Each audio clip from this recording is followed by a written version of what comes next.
où le mandat du président Macky Sall tire à sa fin, on assiste comme à une accélération des pratiques qui ont fait l'essence de sa gouvernance. Deux dossiers qui font l'actualité illustrent de manière saisissante le parachèvement du contrôle de notre économie par des intérêts privés étrangers délibérément orchestrés par le président de la République qui est censé protéger notre souveraineté, être le garant de notre souveraineté, y compris de notre souveraineté économique. Il s'agit du renouvellement de la concession antérieurement accordée à la SDE, la Sénégalaise des Eaux, et du permis minier relatif au fer de Falémé. Le premier dossier cité montre de façon caricaturale l'effondrement de toutes les voies de recours qu'aurait pu solliciter la Sénégalaise des Eaux, ne laissant à son conseil d'administration d'autre choix que de prendre l'opinion à témoin, participant ainsi à amplifier les rumeurs qui courent dans tout Dakar sur ce marché en eau trouble. Quant à la concession de l'exploitation du fer de la Falémé, elle illustre la vente par découpe des secteurs stratégiques de notre pays, sans débat, ni à l'Assemblée nationale, ni au sein du gouvernement, ni à quelque autre instance que ce soit. Un homme seul décide selon son bon gré de confier des secteurs qui participent à la souveraineté du pays à des opérateurs étrangers pour des durées pouvant atteindre le demi-siècle. C'est le cas par exemple pour le permis relatif aux hydrocarbures, 45 ans. C'est ainsi que le bloc Rufisque Offshore Profond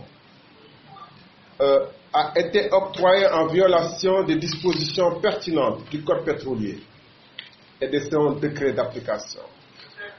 En cette occasion, j'ai vu un président et son premier ministre faire fi des lois de la République, comme pour dire la loi c'est moi, et engager le Sénégal dans des contrats qui pourraient nous faire perdre, selon les circonstances, plus de 400 milliards par an au cours actuel du baril du pétrole. Mesdames, Messieurs, la liste est longue des secteurs vitaux du pays concédés par le monarque républicain qui nous gouverne. Le site de l'ancienne gare routière, le Pompier, les terres du Fouta concédées à des exploitants marocains, les visas d'entrée naguère considérés à d'illustres inconnus, les cartes d'identité biométrique et le commerce de proximité qui est en train de mourir à petit feu au Sénégal. Durant cette période électorale, où la vigilance est moindre et l'ambiance de fin de règne tenace, si l'on y prend garde, ces opérations vont monter crescendo. C'est pourquoi on voit les mines de fer et autres là, ces opérations aujourd'hui.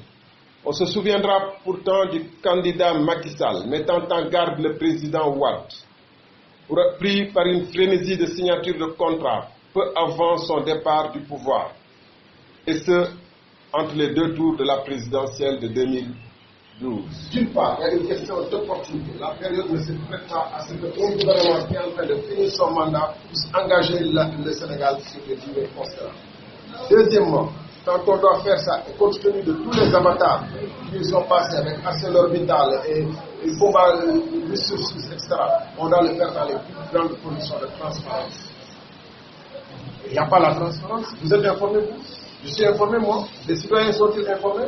C'est de ça qu'il s'agit. Pour l'instant, je n'ai pas dit on a fait ceci de mal ou de ceci de mauvais. J'ai dit les informations qui en sortent dans la presse et le processus qui est entamé, qui ne donne pas au Sénégalais, qui est le propriétaire ultime, des raisons de croire que son bien est en train d'être bien géré, nous font à lancer un signal fort. Pareillement, pour ce qui concerne la SDE, dont le déploiement de l'affaire d'offres est intervenu il y a des mois, et dans lesquels on entend toutes sortes de rumeurs. On ne peut pas aussi se boucher les oreilles et faire croire que ça se passe en Sibérie. Ça se passe au Sénégal. Et mieux vaut alerter pendant qu'il est encore temps. Et j'ai des raisons, encore une fois, d'autant plus fortes que lui, Le président actuel, dans les mêmes conditions avant l'élection présidentielle de 2012, avait lancé des cris d'orfraie. Et j'ai des raisons d'autant plus fondées que les cris qu'il avait lancés à l'époque ne l'avaient pas empêché, malgré les travaux de l'inspection générale d'État sur le dossier pétrolier, de faire signer des décrets pour valider le type de dossier. Là également, j'anticipe sur votre réponse. Sur votre question, comme je l'ai dit tout à l'heure, j'ai invariablement répondu quand il y avait. C'est ça la responsabilité. Ce n'est pas parce qu'il y a des soupçons qu'on doit se dire au plafond. À l'époque, il y avait des soupçons sur les dossiers pétroliers. J'ai répondu dans l'état actuel de mes connaissances. Les contrats que je vois obéissent aux principes et normes. S'il y a du pétrole, le Sénégal gagnera du parti. On disait le Sénégal n'a que 10%. Je disais non, le Sénégal n'aura pas que 10%. Voilà ce que donne le calcul. J'ai expliqué ça. Mais je dis, c'était une réserve que les gens auraient dû écouter. Je dis que si, d'aventure, à l'avenir, il m'est donné de savoir plus, je prendrai ma responsabilité, même devant un de vos confrères qui a insisté sur le frère du président. Je dis, je ne suis pas son avocat. Et je ne serai pas son avocat. Je suis l'avocat des Sénégalais. Et s'il m'est donné de savoir demain qu'il y a des choses qui ne sont pas normales, je le dirai.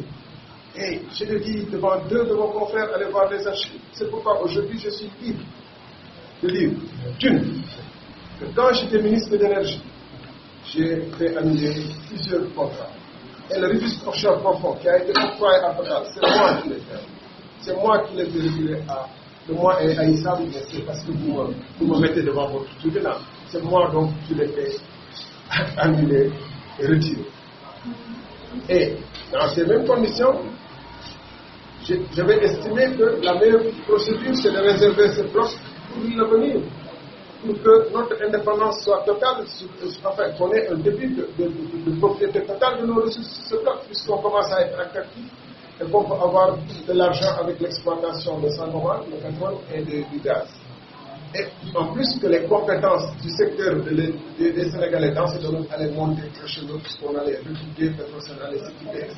Et on allait avoir toute l'expérience. Mais le président a décidé qu'il fallait donner.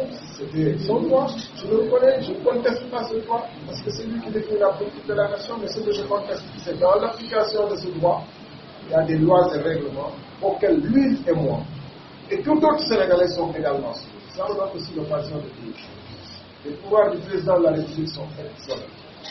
Il faut nous engager sur le faire, nous engager sur des processus qui peuvent détruire notre petit commerce, nous engager à donner les terres du Fouta, 12 000 hectares, à des privés étrangers, nous engager à faire un TR de 1 000 milliards qui alourdit notre dette, nous engager à plein d'autres choses sans que personne ne puisse l'arrêter. Pourquoi? La première chose, c'est de réviser le pouvoir, de revoir le pouvoir du président de la République. Et mieux, de faire en sorte que, si d'aventure, des actions pouvant compromettre la souveraineté ou les intérêts stratégiques du pays, en violation des règles établies, sont avérées, que des procédures comme il se passe aux États-Unis du impeachment et autres puissent être effectuées. Parce qu'on ne peut pas laisser quelqu'un avec un blanc-seing et une puissance totale de 7 ans ou 5 ans faire ce qu'il veut avec une assemblée à sa dévotion et une justice qui regarde ailleurs. Parce que la justice aussi regarde ailleurs. Peut-être qu'elle est au Mali, peut-être qu'elle est en France en train de se faire soigner ou de se faire du bilan, comme des éminents juges allaient faire. Parce que ce qui se passe dans ce pays en ce moment, au moment où on fait les parrainages, tout le monde le sait. Personne ne peut dire qu'il n'a pas. Personne. Personne ne peut dire que je n'ai pas lu la presse qui dit que 2 milliards ont été mobilisés pour acheter les parrainages. Le parrainage se vend à 10 € en France.